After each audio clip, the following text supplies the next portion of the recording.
Alhamdulillah, puji syukur kehadirat Allah, salawat salam tercurahkan kepada junjungan mulia Nabi tercinta Sayyiduna wa Maulana Muhammad sallallahu alaihi wa alihi wa barak wa sallam, beserta segenap keluarga beliau, sahabatnya dan umatnya.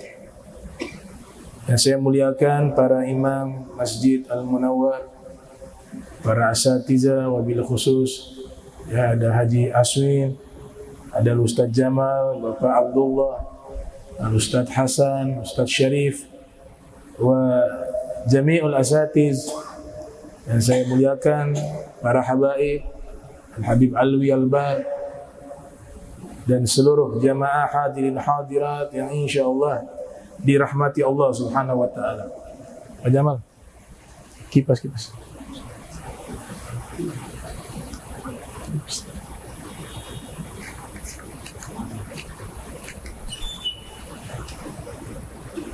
Sebagai informasi, insyaallah ini pertemuan kita liburkan sementara setelahnya sampai selesai selesai hari raya Idul Fitri, insyaallah. Jadi ini sekaligus penutupan sementara, karena sebentar lagi kita masuk bulan Sya'ban.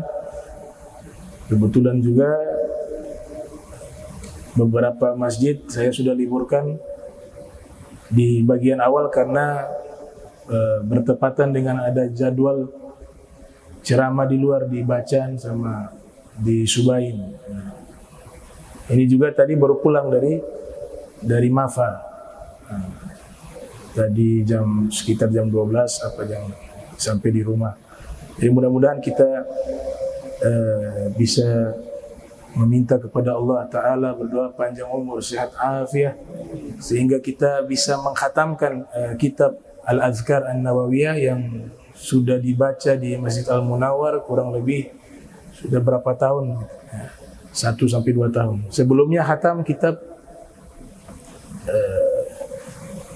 Lubabul Hadis, syarahnya Tanqihul Qaul, itu khatam di Masjid Al-Munawwar.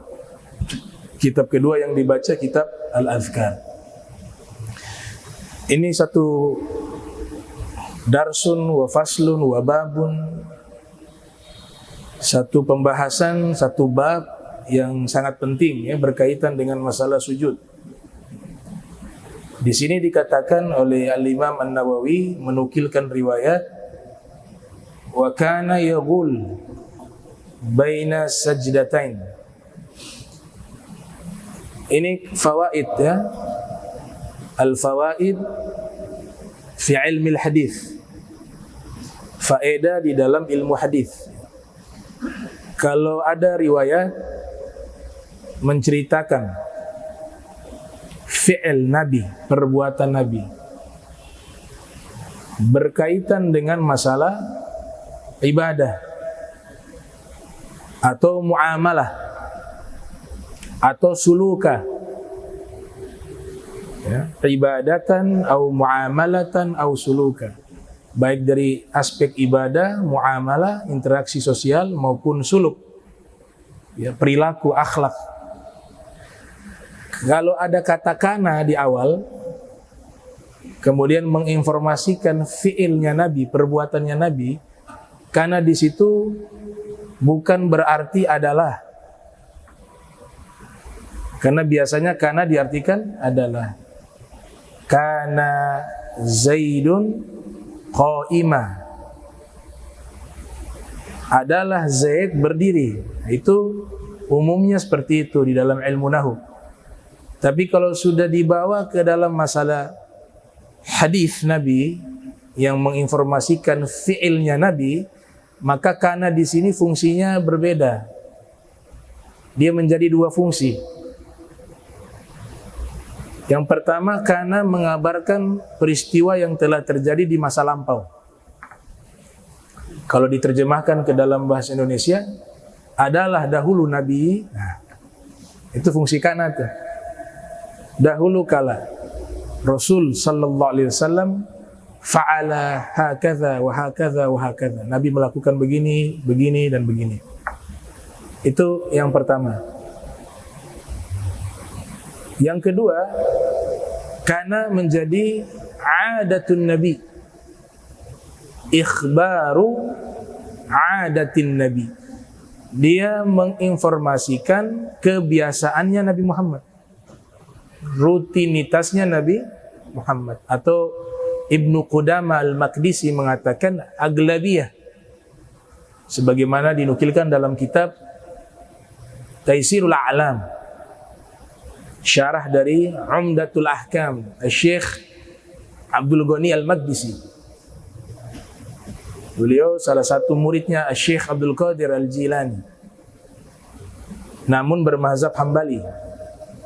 Karena Sayyidina Syekh Abdul Qadir Al-Jilani kana yufti ala madhhab Al-Hambali wal madhhab Al-Syafi'i. Karena Imam Syekh Abdul Qadir Al-Jilani ini berfatwa dengan dua madhab, madhab Hambali dan madhab Syafi'i. Walakin kana yamilu ila madhab Hambali. Akan tetapi Syekh Abdul Qadir Al-Jilani lebih cenderung ke madhab Hambali dibanding madhab Syafi'i. Oleh sebab itu jangan heran kalau membaca bukunya Sayyidina Syekh Abdul Qadir Al-Jilani berjudul Al-Gunyah. Ada satu bab, satu fasal di situ beliau mengkritik aliran-aliran yang dianggap menyimpang. Mulai dari Jahmiyah di situ dikritik, Mujassimah juga dikritik, Musyabbihah juga dikritik, Mu'attilah juga dikritik. Bahkan akidah kita dikritik. Asy'ariyah.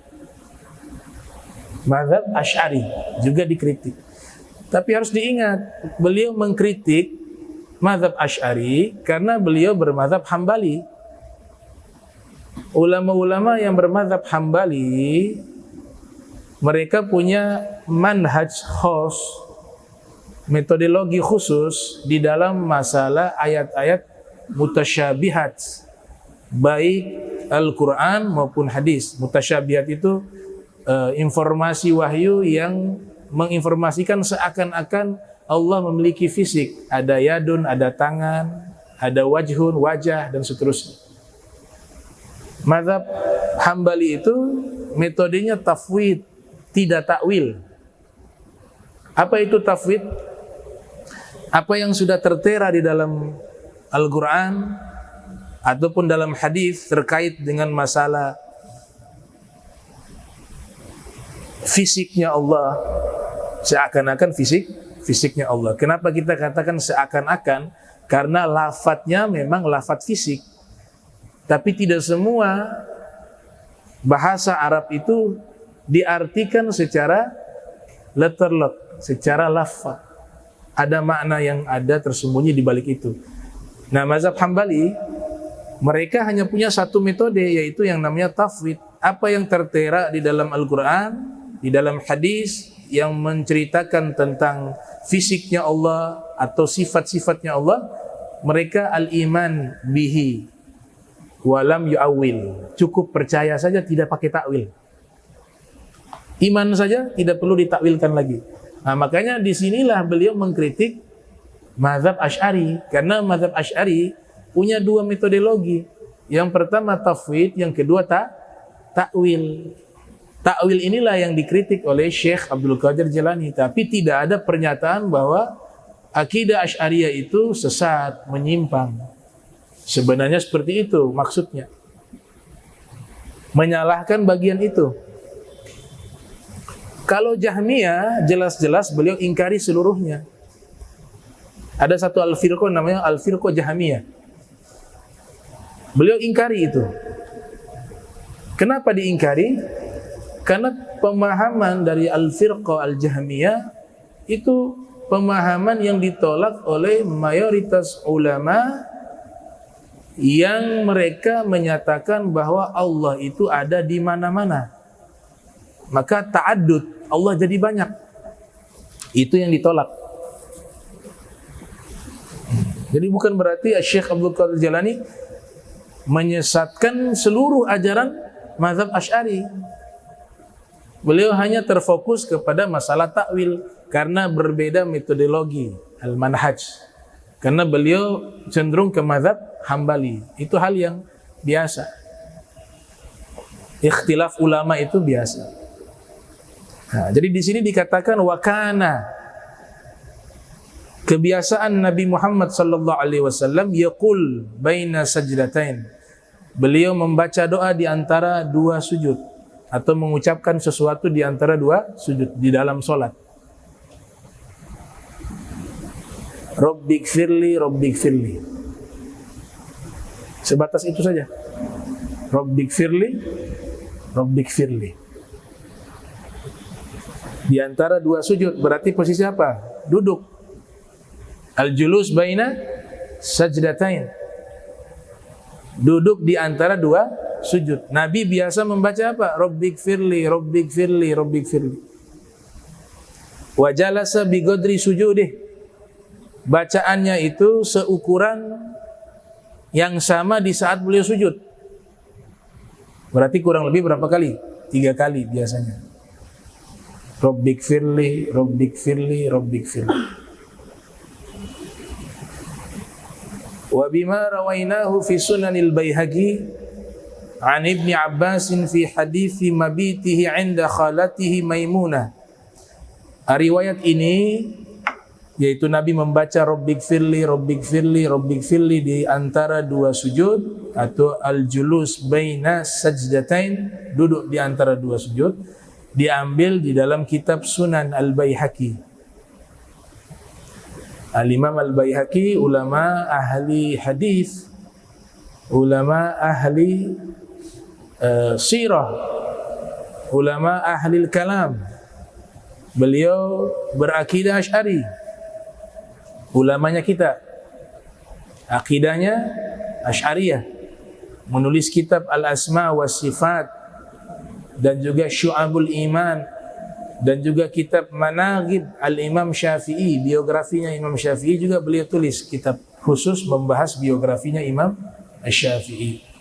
Dan juga kitab kumpulan hadis Nabi As-Sunanul Kubra. Itu adalah kitab hadis yang ditulis oleh Al-Imam Al-Baihaqi. Jadi riwayat Nabi membaca Rabbighfirli, Rabbighfirli diriwayatkan di dalam Sunan Al-Baihaqi. Beliau lahir tahun 384 Hijriah. Dari Ibni Abbas, di dalam hadis menginapnya Ibnu Abbas di rumahnya Nabi, di rumah istri Nabi yang bernama Sayyidah Maimunah. Nah, Ibnu Abbas menginap di rumah itu karena Nabi membuat masing-masing istrinya satu rumah. Sayyidah Aisyah satu rumah, Sayyidah Maimunah satu rumah, begitu. Hafsah satu rumah. Kalau gabung, Nabi paham itu. Bukan masalahnya di Nabi, masalahnya di wanita. Kalau gabung muncul masalah. Nabi pernah didemo oleh istri-istrinya juga. Namanya perempuan. Walaupun riwayat ini sebenarnya tidak menurunkan derajat Nabi sebagai seorang suami yang paling sempurna, tapi di sini hikmahnya adalah bahwa yang namanya wanita tetap punya sifat cemburu. Walaupun mencoba untuk tabah, saya izinkan kau menikah lagi dengan wanita lain, saya ikhlas. Iya. Ikhlasnya ada penekanan di situ. Ya karena fitrah. Siapapun dia. Fitrahnya wanita begitu. Jadi bukan berarti tidak ada pengingkaran atau ketidaksukaan atau tidak ada cemburu, itu tidak mungkin. Nabi ajarkan ini kepada kita, dipisah rumah masing-masing. Itu. Nah di sini Ibnu Abbas tinggal di rumahnya Sayyidah Maimunah. Kenapa bisa diizinkan? Karena Sayyidah Maimunah adalah bibinya Ibnu Abbas, mahram. Jadi nginap juga, tidak ada Nabi Muhammad misalnya, beliau nginap di situ juga sah-sah saja, ponakan. Karena Sayyidah Maimunah ini bersaudara dengan Ummu Fadl.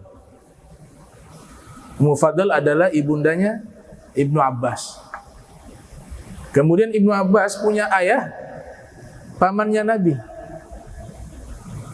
Abbas ibni Abdul Muttalib. Kemudian Ibnu Abbas dengan Nabi kenal apa? Sepupu. Karena Sayyidina Abbas dengan Sayyidina Abdullah saudara kandung. Berarti hubungan kekerabatan cukup dekat, sangat dekat, bukan cukup. Nah, Ibnu Abbas masih anak-anak waktu itu, masih anak-anak. Ingin ikut bersama Nabi, mau sholat tahajud bersama, sholat malam bersama, ikut. Nah, hadis ini punya rangkaiannya sangat panjang. Di antaranya ketika sholat, disinilah ulama mengatakan untuk latihan, mau sholat tahajud, sholat duha, atau sholat apa lagi? Sholat witir. Sholat witir, sholat duha, sholat tahajud, itu afdolnya sendiri-sendiri, tidak berjamaah. Tapi untuk latihan boleh. Sebagaimana Nabi melatih Ibnu Abbas sholat berjamaah. Ibnu Abbas berdirinya posisi kiri waktu Nabi sholat, berdiri di sisi kiri. Kemudian Rasul SAW, kenapa bisa beliau berada posisi kiri? Beliau wudunya agak telat. Nabi sudah sholat duluan, Nabi sudah kasih wasiat, nanti kalau saya sudah sholat, kamu gabung, ya, jadi makmum, saya jadi imam. Ternyata ketika Nabi sedang sholat, Ibnu Abbas berdirinya di sisi kiri Nabi. Padahal sunnahnya kan di kanan. Nabi mendidik Ibnu Abbas. Dalam keadaan sholat, Nabi memegang kepalanya fir riwayah, kemudian menggeser untuk merubah posisi di sisi kanan Nabi Muhammad SAW. Nah, dari sinilah salah satu dalil bahwa ketika imam dan makmumnya satu orang, maka sunnahnya makmumnya itu berada di posisi kanan daripada imam. Nah, di saat itu Rasulullah membaca surat-surat yang cukup panjang.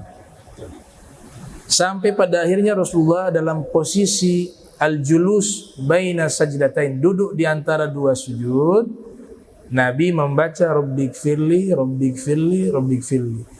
Nah, Ibnu Abbas mendengar bacaan itu dan diriwayatkan kepada umat.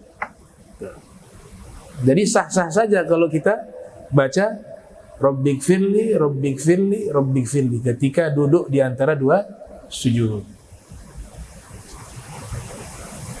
Dan itu diceritakan oleh Ibnu Abbas. Wa kana idza rafa'a ra'sahu minas sajdati qala rabbighfirli warhamni wajburni warfa'ni warzuqni wahdini. Di dalam riwayat yang lain, Nabi membaca lebih lengkap lagi. Ini yang biasa dipakai oleh kita, yaitu Nabi membaca ketika posisi duduk di antara dua sujud, Rabbighfirli warhamni wajburni warfa'ni warzuqni wahdini. Ini riwayat Abi Daud di dalam Sunan. Teks hadisnya persis seperti itu tadi. Biasa kan kita tambahkan wa'afini. Wa'afini itu di riwayat yang lain digabung jadi satu. Tapi riwayat yang ada di dalam kitab Sunan yang ditulis oleh Abu Daud, Sunan Abi Daud yang lahir tahun 202 Hijriah, itu disebutkan bahwa Nabi hanya membaca Rabbighfirli warhamni wajburni warfa'ni warzuqni wahdini. Wa'afini disebutkan di dalam hadis yang lain. Hadis yang lain yang diriwayatkan juga oleh Abu Daud, tapi di hadis yang lain. ditambah wa'afini. Wa isnaduhu hasanun, dan sanadnya itu hasan. Jadi mau digabung riwayat, mohon maaf saya koreksi tadi, yang pertama tadi riwayat Imam Baihaqi yang tidak ada wa'afini. Kemudian wa'afini itu riwayat dari Abu Daud. Riwayat Baihaqi dan riwayat Abu Daud digabung jadi satu. Jadi lengkap. Rabbighfirli, ya, warhamni, wajburni, warfa'ni, warzuqni, wahdini, wa'afini, wa'afu anni. Sanadnya hasan, isnaduhu hasan. Faslun fa idza sajada sajdata thaniyata qala fiha ma dzakarnahu fil ula sawa. Fasl, apabila sujud kedua ya bacaannya sama seperti sujud pertama, sudah dijelaskan itu. Tidak ada bedanya sujud pertama dalam salat dengan sujud kedua. Ketika kita membaca zikirnya itu sama. Fa idza rafa'a ra'sahu minha rafa'a mukabbira wa jalasa lil istirahati jalsatan latifatan bihaitsu taskunu harakatuhu sukuna bayyina. Nah, ketika bangkit dari sujud kedua, mau berdiri ibaratnya, ya, bangkit dari sujud kedua, itu ada beberapa cara. Ada beberapa cara. Yang pertama, ketika dia bangkit dari sujud kedua menuju ke posisi berdiri dalam solat, rafa'a mukabbira, dia takbir mulai dari awal mau bangun dari sujud, takbir Allahu Akbar sampai berdiri. Di sini ada sunnah yang kadang-kadang kita tinggalkan. Jadi posisi bangunnya itu tidak langsung bangun, tapi ada duduk sesaat. Jalsatan latifatan. Duduk sesaat. Duduk istirahat. Ya, posisinya sebagaimana kita tasyahud awal begitu. Duduk begitu sesaat baru bangun. Sunnahnya seperti itu, bukan langsung berdiri.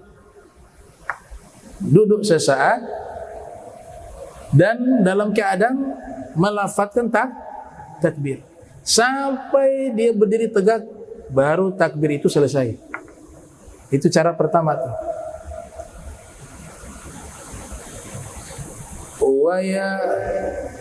Wa yumiddu takbirata amadda yumiddu wa yumiddu at-takbirata allati rafa'a biha minas sujud ila an yantasiba qa'ima. Dia memanjangkan bacaan takbirnya ketika mau bangun dari sujud menuju ke posisi berdiri. Panjangkan takbirnya. Wa yakunu al-madd. Wa yakunu al-madd ba'da lam minallah, yang dipanjangkan huruf ba'da lam dari lafaz Allah. Bukan A-nya yang panjang. Allah itu bukan. Khata' fil qiraah. Salah dalam, keliru dalam bacaan. Artinya jadi mempertanyakan, apakah Allah itu maha besar? Nah, kalau kita bacanya panjang di depannya, itu artinya bukan Allah maha besar. Apakah Allah itu maha besar? Tapi yang dipanjangkan adalah ba'dalam minallah. Lam pertama, lam keduanya yang panjang, ada tasydid itu. Allah sampai berdiri. Hu akbar. Yang panjang hanya di bagian itu. Hadza ashah. Inilah cara yang paling terbaik. Cara paling terbaik ketika bangkit dari sujud menuju kepada berdiri. Cara paling terbaik tersebut, yaitu kita panjangkan takbir dan ada duduk jalsatan latifah, ada duduk sesaat. Mulai baca takbir ketika mulai bangkit dari sujud, sudah mulai baca takbir sampai berdiri. Itu cara yang paling ashah, paling sahih, paling terbaik. li ashabina, menurut ashabina. Ashab ini bukan sahabat-sahabat ya. Kalau dalam terminologi ilmu fikih, ashab itu adalah fuqaha syafi'iyah alladzina balagu fil ilmi mablaghan 'azima, yaitu para ahli fikih mazhab Syafi'i yang mereka dari sisi keilmuan telah mencapai puncak keilmuan yang sangat tinggi. Sudah kelasnya mujtahid, muqayyad. Jadi kalau kita terjemahkan menurut sahabat-sahabat kami, itu tidak semua fuqaha disebut sahabat-sahabat kami. Harus kelas fuqaha yang sudah bisa beristihad.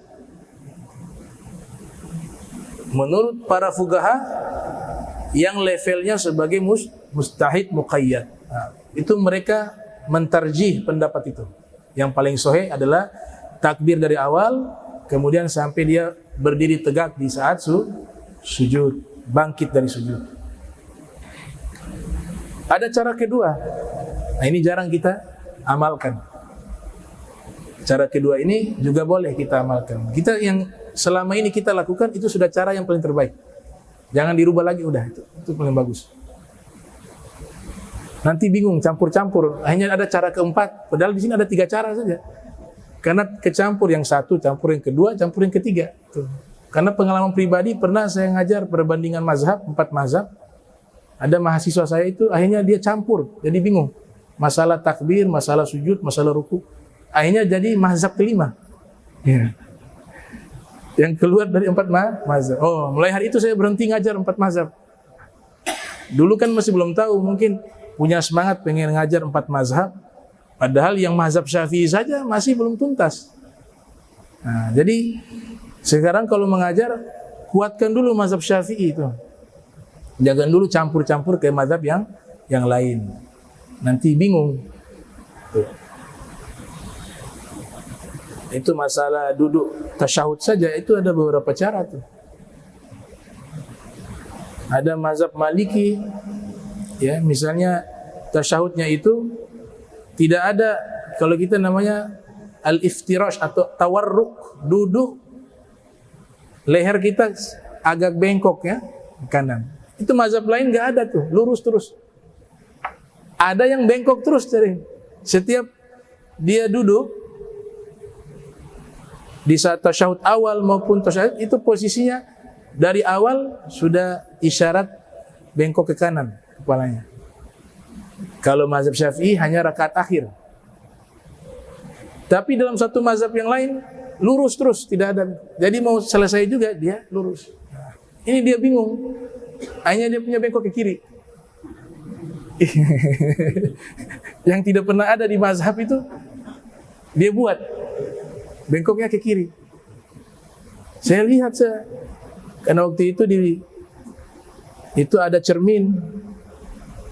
Saya imam, kelihatan tuh pas tasyahud, ini cerminnya yang salah apa? Ternyata saya tanya, bengkok ke kiri. Saya bilang, kenapa kok bengkok ke kiri? Bib yang kasih ajar. Tidak pernah saya kasih ajar. Mana rekaman ada tidak?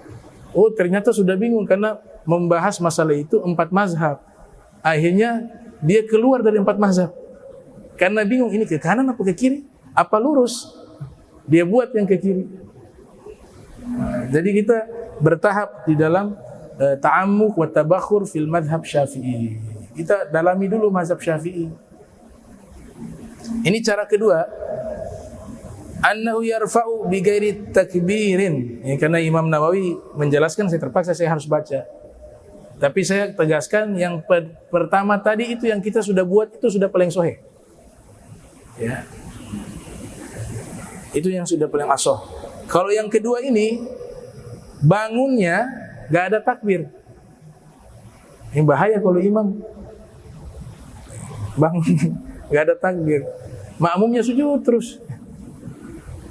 Imam sujudnya lama, padahal imam sudah berdiri. Yarfa'u bi ghairi takbir, dia bangunnya tanpa takbir. Tapi ada yajlisu istirahat, duduk istirahatnya ada. Nah, maknanya di sini bangun tanpa takbir bukan tidak ada takbir sama sekali, bukan. dia waktu bangunnya itu gak baca takbir. Paham tidak? Bacanya kapan? Sudah berdiri baru Allahu Akbar. Beda kalau yang tadi dari awal bangkit sudah takbir baru sampai posisi berdiri. Kalau yang ini enggak. Waktu dia bangkit itu diam, silent. Sampai sudah nahadha, dia sudah bangkit posisi berdiri baru Allahu Akbar. Baru makmum. Boleh sekali-sekali ikut cara itu. Asal imamnya jangan lupa sampai tidak takbir lagi. Berdiri. Nahadha. Itu cara kedua. Wa wajhun tsalits. Cara ketiga. Cara ketiga. Annahu yarfa'u minas sujud mukabbira fa idza jalasa qat'a takbiri thumma yaqumu bighairi takbirin. Ini agak ribet yang ketiga ini. Yaitu ketika dia bangkit dari sujud dalam keadaan takbir. Allahu Akbar.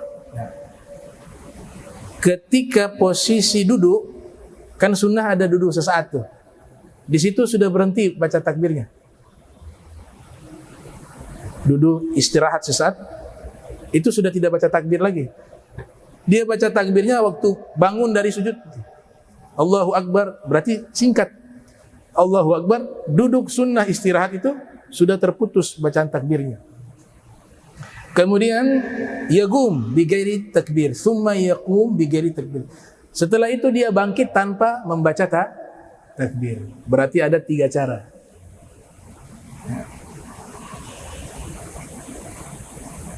Insyaallah ingat ya. Jangan nanti kayak itu mahasiswa yang dulu bikin cara baru terus melimpahkan kesalahannya kepada saya. Bib yang kasih ajar. Tidak pernah saya kasih ajar begitu. Ini 3 cara ini. Wala khilafa annahu la ya'ti bitakbirain fi hadzal mawdi'i. Nah, tidak ada perbedaan pendapat ulama bahwa tidak pernah diajarkan takbirnya 2 kali. Itu kan faktor bingung tadi itu. Allahu Akbar, stop, bangun, Allahu Akbar, 2 kali takbir. Itulah khilafah. Kesepakatan ulama, hal itu tidak pernah dilakukan. Sama halnya juga ketika iqamah itu kan ada sunnah. Tuh. Waktu iqamah, kita di sini kan caranya berdiri dulu baru iqamah. Itu juga sebenarnya al-khuruj, keluar dari pendapat 4 mazhab. Iya. Itu kita praktekkan. Yang ada itu ketika iqamah ada yang sampai di lafaz hayya 'alas shalah baru dia bangun. Makanya sunnahnya itu ketika kita hendak mau sholat sudah rapi barisannya. Paham tidak? Duduknya sudah rapi nih. Barisan sini sudah rapi. Sehingga ketika diiqamahkan sampai di hayya 'alas shalah kita langsung bangkit. Atau qad qamatis shalah, pendapat kedua. Sampai di qad qamatis shalah. Atau pendapat ketiga, sudah dilafatkan di awal boleh. Allahu Akbar, Allah itu sudah bisa bangkit. Atau yang pertengahan dari iqamah atau bagian akhirnya. Tapi harus dipahami itu maksudnya ketika kita mengamalkan satu amalan ketika hendak mau sholat kita sudah duduk di saf masing-masing. Bukan di belakang sana. Jadi ketika iqamah dia masih duduk di sana. Dia berjalan kemari sudah rakaat kedua. Ini masjid panjang ini. Itu maksudnya sedang duduk di tempat sholatnya, di safnya. Itu sunnah. Tapi berdiri dulu baru iqamah. Ya kita bicara ilmu ya. Gak ada dalam 4 mazhab. Tapi bukan berarti hukumnya haram. Ini hanya perkara khilafiyah di dalam masalah hukum pengamalan iqamah tersebut. Ada yang sudah buat gak ada masalah. Cuma kalau kita bahas secara ilmu, adanya tadi tuh kurang lebih 3 pendapat itu. Sampai di hayya 'alas shalah, hayya 'alas shalah, bangun. Atau qad qamatis shalah, qad qamatis shalah. Atau yang ketiga, dari awal sudah bisa Allahu Akbar, Allah itu sudah bisa bangun. Atau pertengahannya atau akhirnya. Ini dari mazhab Maliki, mazhab Syafi'i, mazhab Hambali dan mazhab Hanafi. Wa innama qala ashabuna al-wajhul awwalu asahhu. Menurut ulama-ulama kami, pendapat pertama itulah yang paling sahih. Li'alla yakhluwa juz'un minas sholati an dzikrin. Yang pertama itu paling sahih. Kenapa? Karena waktu bangun itu tidak kosong dari zikir. Alasannya kenapa yang pertama itu paling sahih? Karena kita dari awal bangun kan sedang melafadzkan takbir. Berarti dalam keadaan sedang zikir. Sampai berdiri, berarti sepanjang posisi tersebut dari bangun dari sujud sampai berdiri, itu waktu tersebut kita isi dengan zikir. Maka itu paling ashah. Kalau yang lain kan terputus tuh. Yang satu tadi bagaimana? Yang kedua, dia tidak baca kecuali ketika sudah bangkit. Allahu Akbar. Yang ketiganya, baca saja ketika bangun dari sujud, ketika duduk istirahat sudah memutuskan bacaan, kemudian dia bangkit tanpa membaca takbir. Berarti yang pertama itu paling banyak pahalanya, karena zikirnya tidak terputus di waktu dia sujud sampai dia bangkit berdiri.